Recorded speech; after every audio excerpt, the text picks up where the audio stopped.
His image hovers over the scratch tickets at the local convenience store. It's framed up behind the register at the box lunch sandwich shop. From time to time, it even stares out from art gallery walls. Everything's all right in P-Town. Mostly, though, you'll find Freddie Rocha out and about on the streets of Provincetown, bumming smokes. Hey, give me a cigarette, yeah. Or breaking out in song. Smile, you're on camera. Freddie Rocha is the patron saint of Commercial Street. Much like the Andrew Wyeth painting, Christina's World, Commercial Street truly is Freddie's world. I know you. Yeah. What's your last name? And he gets along here, and he, people know him, and he's a beloved character. He's a beloved fixture here. We ain't got time now for coffee. We have to go on a mission. We're on a mission, okay. Yeah. Have fun. A few years ago, photographer David Chick began taking pictures of Freddie. He had no idea that someday he'd be taking him in. Pull it over. That is a Band-Aid. That is a temporary fix. A few months ago, Freddie was evicted from his lifelong home. There was talk of sending him to a homeless shelter in Hyannis. Chick couldn't bear to see that happen. I believe that he deserves better. He's a human being, and this is his town, and there are no services. Chick has devoted himself to finding a way to keep Freddie here in his hometown, calling social services, appealing to town agencies. This is Freddie's world. He's lived here his whole life. I would believe, entitled to be living here. Hi, Freddie. Freddie's past is a mystery. Some say there was a brain injury many years ago. I was a fisherman, I was a lawyer, I was a steeplejack warrior. Whatever happened, Freddie has found his safe place, up and down Commercial Street. P-Town is a small town, and one of the beautiful things about a small town is how we take care of each other. And we all take care of Freddie. Never promised you a rose garden. From time to time, Freddie is invited into the West End Salon for a trim by owner Doug Freeman. I've known him for over 40 years. We spiff him up, we give him a few dollars, we give him a cup of coffee, we give him a kind word.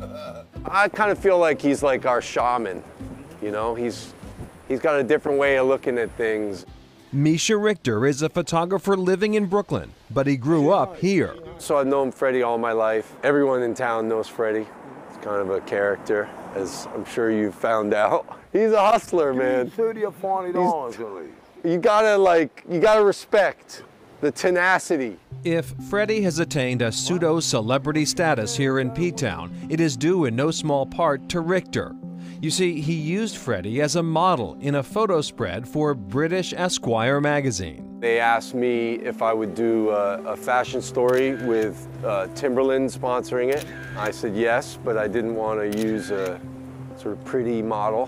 Freddie's an inspiration to me. He never stops. He's kind of like the Energizer Bunny in a yellow rain slicker.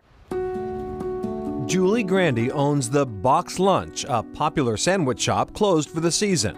David Chick's portrait of Freddie takes pride of place behind her register.